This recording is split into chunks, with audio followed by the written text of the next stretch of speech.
Hey, welcome to Brain Training Basics with me, Dr. Trish Leigh.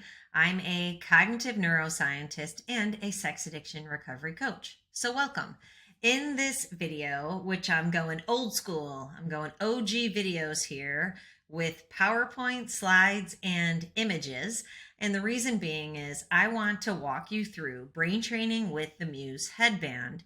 I am a Muse ambassador, which means I tell the world, get the Muse headband to help with anxiety, attention, and internet addictions. That's my jam. So in this video, I want to show you how you can use this headband to literally train your brain into the optimal brain performance pattern, get yourself out of that anxious mode, improve your attention, and definitely stay out of the screen. So I'm going to tell you quickly how to use it. Then I'm going to show you some brain training graphs using the Muse. And then lastly, I'm going to show you, not lastly, actually secondarily, I'm going to show you what the optimal brain performance pattern looks like and what the brain pattern for anxiety, what the brain pattern for attention issues, and what the brain pattern for internet addictions looks like. So stay with me because we're going to cover a lot in this video. At the end of the video, I'm going to show you what you can do, how you can learn to use that headband to the best of its utility and capability. So without further ado, we will move on from the cringy picture of me from a few years ago using the Muse headband. I included it because I wanted to show you what the Muse looks like. This is the headband right here, and you can see it in this image. In the front of the headband, there are 5 sensors in the frontal lobe. There are also 2 sensors on the earpieces that go above your ears. Now, the beautiful thing about this headband is that it trains the frontal lobe and the temporal lobes, and in doing so, it basically addresses the areas and the brain patterns that are at the root of anxiety and attention issues and the pattern that puts you back into the screen. So we're going to break it down in just a second. What I wanted to share with you is that for almost 10 years, my hubs and I have had a private practice in Chapel Hill, North Carolina. It's called Leigh Brain and Spine. And in our private practice, we have state-of-the-art neurofeedback systems that do all kinds of neurofeedback. But the number one protocol that we use with people is in fact in the Muse headband, which is why years ago I started telling the world, get a Muse headband. So anybody who comes into the office, we still tell them, get a Muse headband and use it at home because it will really help you. So Muse has taken the one universal protocol in the areas of the brain that mostly need the work and have made neurofeedback accessible, which is why I'm so excited about it. In the description and pinned at the top of the comments under this video is a special exclusive link for 15% off the Muse headband from the manufacturer Muse if you use this special link. And that discount shows up in the checkout. So you have to kind of go through a few pages, and at the very end in the checkout, once you're in the cart, in the checkout, you'll see that discount. And I don't know why Muse does that, but they do. So just if you're looking for that discount, you have to kind of get to the very end before you put your payment in, and you'll see the discount there. I'm wearing the Muse 2 in this picture, in this image. There's also a Muse S. So if you click on the link and you get over there to Muse, there's also Muse S, which stands for sleep, and it has a stretchy headband, and it has the utility of being able to use what they call digital sleeping pills, which obviously are healthier than sleeping pills. So if you have a particular sleep challenge or sleep is really difficult for you, and the reason I say particular or really is because most people sleep. If they need this headband, sleep is an issue. And I'll tell you why in just a second, but if you really can't sleep, then you might want to get the Muse S. I prefer the Muse 2. I like the rigid headband over the stretchy one, but they're both great. So whichever one looks better for you and you're excited about, they both work wonderfully, but you can use the Muse S for sleep. Now, the reason that I think the Muse 2 is great without the S feature is that if you use the Muse during the day, you will in fact improve your brain performance pattern, which will bring your circadian rhythms online. And circadian rhythms basically are how your brain uses electrical energy within your days and across your days, which in fact impacts the sleep cycle. So, long story short, if you muse in the day, you improve your brain performance pattern in the day and in the night so that you sleep better. And we'll talk about sleep in different videos in terms of brain training. Fingers crossed that I get a whole playlist going on brain training, because I think I'm just going to go OG so I can do it without editing, and get you the information that you want, because people have been asking me for a long time to make these videos on the Muse headband. Okay, so if you purchase your Muse headband, you use the special link, you get 15% off. It shows up. It's very easy. They walk you through how to use it. When you get to the homepage, you will see that this is not the exact homepage, but one of the first pages that you'll see. You want to choose meditate. And when you choose meditation, you'll see that there's mind meditation, heart, body, breathing, guided meditations, and a timer. Choose mind meditation. When you choose the mind meditation, it's neurofeedback brain training. Now, neurofeedback means feedback to the brain, neuro, and you're getting the feedback to your brain in terms of auditory feedback when you use the Muse, and you choose a soundscape. This one is chosen for ambient music, which is just sound with music. You can choose a beach soundscape. You can choose rainforest, city park, campfire. There's other soundscapes that you can choose from. Muse has a new feature called Biofeedback Plus, which is in fact an upsell. You have to pay more money to use it, to Muse. And when you do that, you're able to link your audio feedback to Spotify so that you can use music or podcasts, which is a really cool feature that they've just have rolled out in the last few months. So that's a cool feature too. But basically, when your brain is in the zone, you will hear positive feedback. When your brain is using the anxious or the low attention or the squirrely brain pattern that's pushing you back into the screen, you will hear negative feedback in the sound of chaotic sounds for most of the soundscapes. It will also produce a graph of your brain performance, your brain functioning every single time you do a session. Oh, I skipped on accident, which is so cool. I was trying to get my cursor going here to show you that this is the graph that is produced by the Muse, and you can see it when you get done with every session. I'm going to interpret a few of these graphs for you in just a minute. So what you see here is that this person's brain is in the neutral zone for the majority of this session. So in this medium purple, it's neutral. Up here in the light purple zone is active. And so you can see that these peaks up here, they go into the active zone. Active means that the brain is using too much of anxiety mode, and it's using too much of distracted, overwhelmed, inattentive mode. So when you do a Muse session, you're essentially training your brain out of anxiety and lack of focus into a calmer and more focused mode.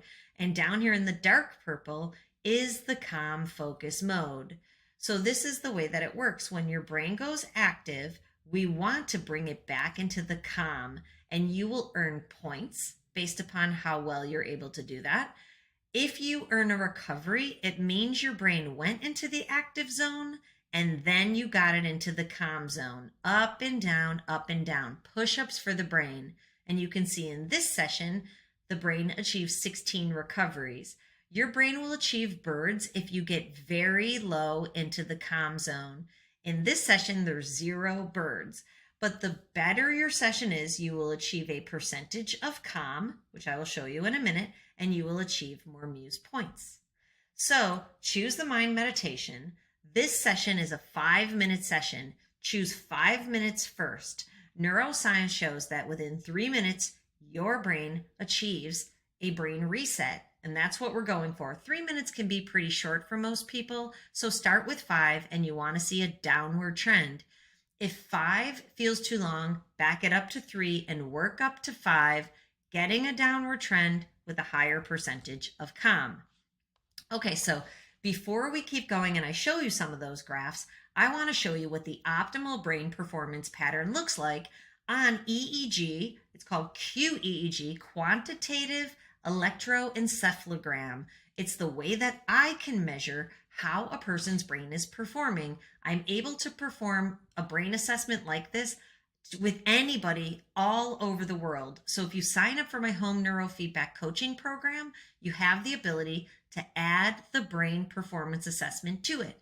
I stopped doing brain maps for people unless they signed up for coaching, because I was doing a lot of maps and then people would decide if they were going to do coaching, and it kind of tipped me into the wrong place I wanted to be in terms of my work. So we've had to make it so that when you commit to home neurofeedback because you know you want to improve your brain, because you are struggling with anxiety or attention or addictions, and you know you need help, then we do the brain map assessment if you're interested in it, and we move you forward. But I can also see how your brain is performing on your sessions. I wanted you to see this QEEG brain map to show you what an optimal brain map pattern looks like. And of course, optimal or perfect is a unicorn, right? It doesn't exist in the real world, but what we're trying to do is to get as close to it as possible. So in this map, you can see they're all green. Green is good. I call it the green zone. So if all of these speeds are in the green zone, your brain is performing optimally. Let me tell you about the speeds. Okay, so the speeds are the 5 main brain processing speeds that our brains use within our days and across our days to get us into the states that we need to be in to be able to achieve a balanced life. So the way that it works is, we'll start here in the middle real quick with alpha and beta. Alpha and beta in combination here are calm. Alpha is calm, beta is focus. So when you're using optimal amounts of calm focus, you feel calm and focused. You're able to get on purpose in your work. You're able to hang out with people and feel chill. You're able to enjoy your hobbies. You live a balanced life. Over here, we see delta and theta. Delta is extra slow brain speed. Essentially, it's the speed that keeps you asleep. So during the day, if it's green, you're using optimal brain mode delta. There's no sleepy mode happening in the day when you're supposed to be alert. So this is an alert, calm, focused brain. Theta is slow speed. It's a speed that's shifting you into sleep. So when it's green, it's down in the optimal zone during the day, and you feel alert and you feel calm and you're able to focus. Over here on the other side of beta, beta's fast speed. So in the middle, alpha's calm, it's kind of neutral speed. Beta's a little bit faster, it's focus speed. High beta is stress or anxiety speed. So we need high beta because if a bear charged in on me right now and tried to eat me, I need my brain to kick it into high beta so I can hightail it out of here. But then once the bear is gone and I kick its booty, I'm sure, I am back to being able to bring it down, complete that stress cycle, and get back to being calm and focused, back to my work. So high beta is anxiety mode. If your brain gets stuck in high beta, then you feel chronically anxious. So we want high beta down in the green optimal zone. And I'm going to show you what an anxiety brain map looks like, an attention difficulty brain map, in just a second. We're going to move on to that. But this is what an optimal brain pattern shows you. So here's an example that I use, is that about circadian rhythms across the day. So let's say you wake up, and we're going to start here with alpha again. You wake up and you're eating your breakfast and you're having a cup of coffee and you're chilling. So you're using mostly alpha and you're feeling good. Then you need to go to work. So you kick it into beta and you're feeling great. You're focused, you're rocking and rolling. You take your breaks every hour and 15 minutes. You're highly productive. You go to lunch, you use more alpha. You go back to work, you use more beta. Something stressful happens and you're late for a meeting. You kick it into high beta to get to the meeting. But then you get there on time, you let it come down, you use beta again. These are all different bandwidths of the same energy, so one can dominate at any given time. So then you go home, you have dinner with your family, mostly alpha again, you're feeling calm. Then it's time for bed and you're starting to feel drowsy, you turn the lights off. Theta kicks in. It's supposed to kick in at bedtime to shift your brain into sleep.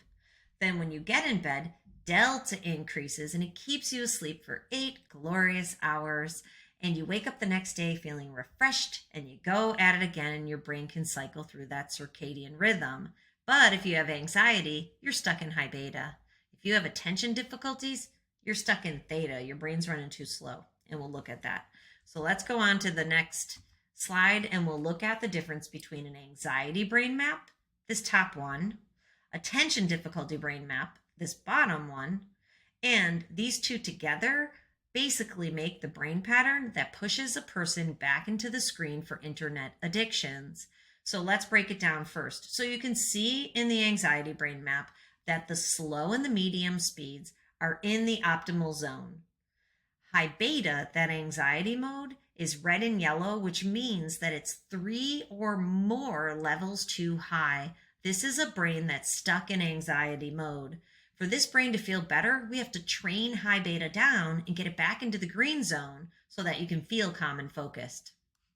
Down here in the attention difficulty, or we can call it the ADHD brain pattern, the ADHD brain pattern has theta cranking in the frontal lobe. And I've already told you the Muse is awesome because it has 5 frontal lobe sensors working exactly what you need.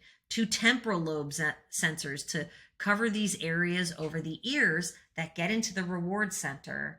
So when we train theta down in the frontal lobe and we regulate the temporal lobes, you can regulate your mood. Temporal lobes are the areas of the brain for mood regulation. The frontal lobe is for attention over here, socialization, impulse control, and judgment. We know that it has strong connections to the midbrain, that reward center. So we need to train theta down so you can feel calm and focused and not feel the need to bring the brain down from overwhelm. When theta's high, it creates overwhelm. It also creates the need for self-stimulation. So for people with ADHD, that H is hyperactive. And so if the brain is running slow, because that's what's happening in theta, and we know this from tons of science proves that an ADHD brain's making way too much theta in the day. And for ADHD, it's an organic neurodevelopmental pattern that a person's born with. And there's way too much theta cranking, the brain's running too slow, and then the hyperactivity or other behaviors become self-stimulation behaviors so that that brain can feel like it's waking up during the day when it should be more alert, but it's struggling to be alert. And honestly, these two patterns are what is called comorbid. They exist together more than they don't. So what happens is if a brain has anxiety, it will try to slow itself down to take the edge off of this high beta and start pumping the brakes with the theta so you don't feel as anxious.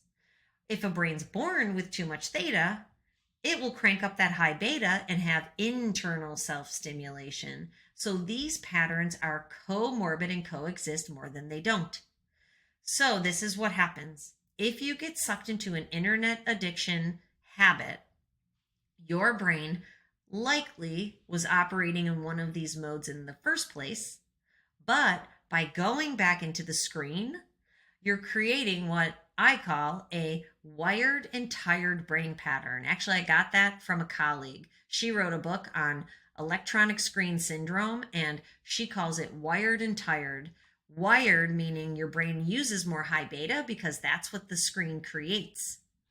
Tired because it fatigues it and it overwhelms it over time and it creates more theta. And that's why I use the term induced ADHD, because if you have a habit in the screen, it's inducing the ADHD brain pattern. So if your brain is off the chain up here using too much high beta and you feel anxious, you're hypervigilant, your brain never turns off. And if you're overwhelmed and your brain's dragging, it's creating fatigue and you're slowed down. This is the brain pattern that's going to push you back into the screen because the screen gives it exactly what it wants, but unfortunately, it's damaging it simultaneously. So the solution is to use your Muse headband and train high beta down, down, down, down, train theta down, down, down, down, and get back to the optimal brain pattern.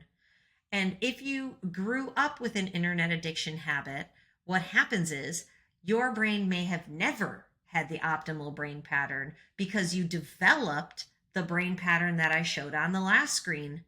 Because if you started consuming the internet, especially with consistent and frequent and intense sessions, and especially if it's highly dopamine producing, what happens then is your brain's been using too much high beta and too much theta. since you were a kid. But with the wonders of neuroplasticity and the beauty of this headband, you can, in fact, train it to optimal for the first time ever. And I want you to do that. That's why I'm here making these videos. Okay, so let's look at our first screenshot. This is a screenshot of the Muse. It starts up here in the active zone and it only achieves 9% of calm. So what that means is the brain's active, it spikes up. We see push-ups for the brain up and down, 13 recoveries where the brain's gone into the active zone, but has come lower into the neutral zone. And this is from my platform. So when I work with people and I do home neurofeedback coaching using the Muse, and if you're interested in that, go on over to drtrishleigh.com. You can check out that service. It's under the ADHD anxiety tab. What I do is I can pull up all your graphs in my platform, and this is what it looks like. And so I don't know why, but it doesn't have the light purple and the lighter purple bars to indicate neutral and active, but obviously I can see where that is at. So you can see that this brain starts in the active zone, but it has this nice downward trend. So the goal is within this 5-minute session, you want to reset your brain, have push-ups for the brain up and down, but have a downward trend so that at the end of the session, your brain is calmer and more focused than when you started. You don't want it to go up because that means you made your brain squirrelier and more tired over the course of the session. So if it's getting away from you, it's not going to harm you, but it's not resetting your brain in the way that we want to. In this session at 9% calm, you can see the brain never made it into the calm zone, so it didn't achieve the birds. The birds are chirping, literally chirping in your ears, which is the reward for your brain. It tells your brain you're making calm focus speed. So it's the positive neural feedback, the feedback to the brain. There wasn't any achieved here, but at the same time, the brain was coming down into the neutral zone and the sounds were sounding calmer. So when you are coming down towards the calm zone, the soundscape that you pick sounds calmer. If you're going up into the active zone, the soundscape sounds choppier or more chaotic, providing you negative feedback to the brain. And here you can see you achieve 319 points. Next, we have a screenshot of 50% calm, and this I would consider an average performance for a brain. You can see it starts just above the calm zone at the active zone, which is great, which is a good start. You don't want to start in the active, and if you're going to start in the neutral, it might as well be close to the calm zone. You can see there's these beautiful push-ups for the brain showing the work being done by the brain up and down, recoveries. And at the beginning of your training, there likely will be more recoveries. As your training continues, there should be less recoveries and you should have lower and flatter graphs. And so when you have lower and flatter graphs with a higher percentage of calm and you can hold it there consistently, then you can add a minute to your training. Then you can add 2 minutes to your training. We want to see the brain come down and be reset, and then you can add more training. And here we have up and down push-ups with lower levels of calm, the brain hitting these lower levels. And here you can see a beautiful plateau. Plateaus mean that you're holding your brain in that calm focus mode. And the more you hold it, the more you can use it when you're done with your session. And so these plateaus are a really good indicator that your brain pattern's getting stronger, holding that calm focus pattern. And so, of course, you'll have shorter plateaus, and over time, you will likely gain longer plateaus and maybe even earlier plateaus in your sessions. But the plateaus are good. I think of them as planks. So if these are push-ups up and down, strengthening the muscles in your arms and your brain, the plateau is you holding the plank and you're able to use those muscles and hold it down. So you can see there's 5 recoveries. There's 13 birds hitting those low points in the calm zone and achieving more Muse points of 592 points. Okay, moving on up to 68% calm. Now you can see the brain starts in the calm zone. Yes, it spikes up and we have recoveries. There's 2 recoveries from the active zone, probably this one and this one, from the active zone down into the calm zone. So it's up and down, nice push-ups for the brain. Overall, much calmer, much lower in the calm focus zone. Overall, longer periods down in the calm focus zone, less spikes up into the active zone, faster recoveries down, and just basically in the calm zone. More of the time, 68% calm, 25 birds. Now 25 times you hit the optimal brain pattern way low in the calm, and you achieve the positive feedback, 2 recoveries, and 703 Muse points. Okay, now let's move on to 93 glorious percent calm. Now, this isn't necessarily a unicorn, but it's definitely an animal that doesn't exist much in nature by itself. But I will tell you, I had 98% calm for 11 minutes a couple months ago, which I very proudly shared on my Instagram account at Dr. Trish Leigh. And you'll see I shared a recent one, not 93% calm. And brains will ebb and flow. So this is me showing you progression from less calm, more anxious and overwhelmed to calmer and more focused. But again, your brain might ebb and flow, but your baseline should improve overall. And you should be able to link where your brain is at on any given day to what is going on in your life. And that's another powerful action step that you can write notes of where you were on that day or things that were happening. So this is 93% calm. So I wrote that it's artificially induced or it's a great day because it's difficult to get 93% calm. So the day that I got 98% calm, it was a Sunday.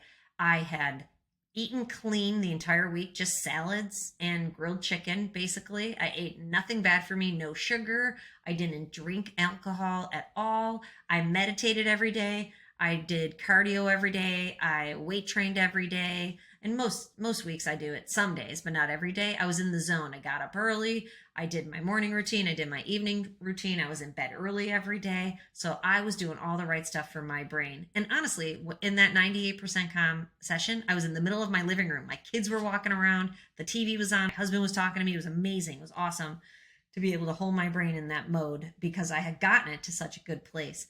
But so 93%, it either means you're having a great day and you're doing something that's really good for your brain, or it's artificially induced. You went back into the screen. And so if it's artificially induced, you get this dopamine hit from being in the screen. And what the dopamine flood, the deluge does, is it chills your brain out, but it's not real.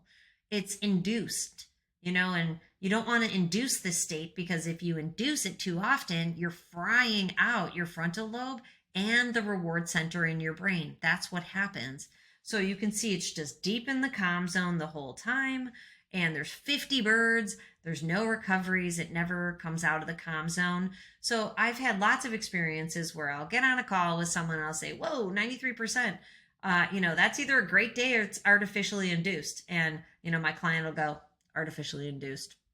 And then another client went, it was a great day. I had this family picnic. I was out all day in nature with my family, people I really love to be with. We had the best day. It was awesome. I came home and I did a session. Well, you know what? More family picnics for you because it puts your brain in a really good spot. But if you know that you had a slip into the screen and you were engaging in, a habit online, then you know that that's artificially induced. I want you to know this is what it does. So honestly, this is the goal, but you have to achieve it organically by working your brain to get there and sustaining this, not by throwing something into the mix that gets you there very quickly. And that's why people go into the screen, because it takes the edge off of that 9% calm graph that we looked at initially. You can take a 9% graph and make it a 93% graph in just a few minutes if you go back into the screen. That is not what I want for you. It's not healthy. You have to achieve this by yourself. So you got to do the work. You have to use the Muse. So here's how you can do it. Use the Muse every other day. So that'll make it 3 or 4 days a week. If you're inspired, you can use it every day. If you're extra inspired, you can use it 2 times a day. Don't use it too close to bedtime because it is training down that theta speed. So 2 hours before bed is what you want to do, and use it frequently and consistently, and it will pull your brain down into this optimal mode and help you to feel better. It's going to take the edge off your anxiety because it's bringing high beta down. It's going to freshen up your brain and make you think clearer. It's going to help your focus. It's going to improve your attention. It's going to decrease overwhelm because it's bringing theta down. It's popping up alpha and beta in the middle to help you feel calm and focused. So use it because it works. And you'll see that I use mine if you follow me on my Instagram page. Okay, so this is a program that I offer. It's called Control Your Brain. And in it, I teach you how to use your brain training headband. And it has neuroscience lessons. It's 3 hours and 45 minutes of digital content, 33 action steps. I give you the visuals and I tell you how to use your headband and what to do in your life to keep that brain performance pattern coming. Because in your sessions, they're 5 minutes long. It's pulling your brain in the right direction. But the way that you get the most out of it is by learning how to keep your brain in the mode that the Muse is getting it into. If you use your Muse for 5 minutes a day and you start getting better sessions, but you go back into a stressy, anxiety provoking, overwhelming, fatigued, exhausting life, it will be difficult for you to affect the change that the Muse has the potential to do for you. So when you join this program, you learn how to keep your brain in that place, how to control your brain before it controls you, keep it in that place so that all that training shows up in your life for you. And that's how people get the greatest success in the shortest amount of time. There's reading suggestions, unlimited access, and you learn how to use the headband in greater depth. Okay, so if you're looking for help on this journey, please reach out to me at drtrishleigh.com. There's a smaller program than this, there's a larger program than this, and there's other information on the website for you. So go there, rock out your best life, use this headband because you're going to love it. And one more thing before I sign off here. If you've purchased this headband and it's in your bag or it's in the box or it's under a pile of laundry, dig it out, my friend. Dust it off. Get using it. And I offer coaching where I can see all your sessions in the platform. I can see people's brains in the platform that I've worked with in the past as I was going through. They're not using the headband. So the ones that I've seen aren't using the headband. So there's got to be a lot of people out there that have this headband and aren't using it because A, they don't know how to, or two, they don't have the support. So I'm here to support you on this new playlist on this channel. But if you need more support, reach out to me because we can work together individually. Okay, as always, remember, control your brain or it'll control you.